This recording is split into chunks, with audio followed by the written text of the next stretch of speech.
I'm Georgia. I am Italian, but I live in New York. I'm Stephanie. I was born in Denver, Colorado, but I've lived in London for the past 13 years. We had only met each other in person twice when in September 2014 we decided to collaborate on a year-long project to get to know each other through our data.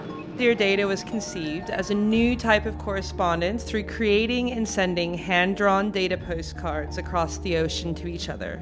We collected personal data around a shared topic in order to investigate and reveal aspects of ourselves and our days to share with the other person. By counting and reducing in a way to data even the most shameful personal revelations, they somehow felt not so shameful anymore. They are data. As we gathered our weekly data, the process was much more labor-intensive than just deriving standard metrics through using technological devices. The very first week of Dear Data, we chose a pretty cold and impersonal topic. How many times do we check the time in a week? We discovered something about the other person's days through the pretext of my data collection.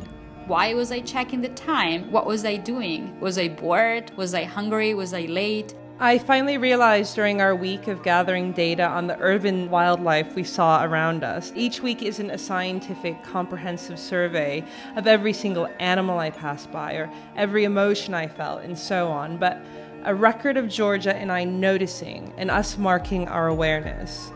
Some weeks we notice more and some weeks we notice less, and that's an indication of our personalities and our lives as well.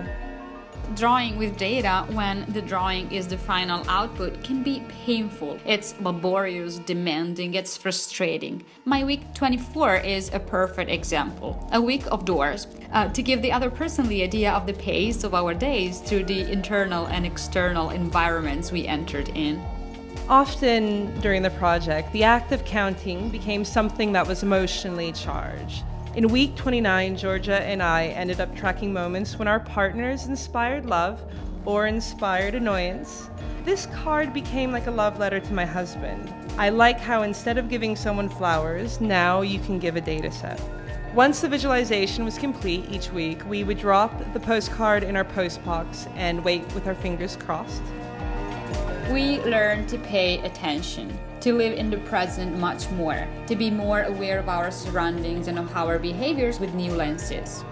Finally, we both realized that data is the beginning of the story, not the end, and should be seen as a starting point for questioning and understanding the world around us, instead of seeing it as the definitive answer to all of our questions.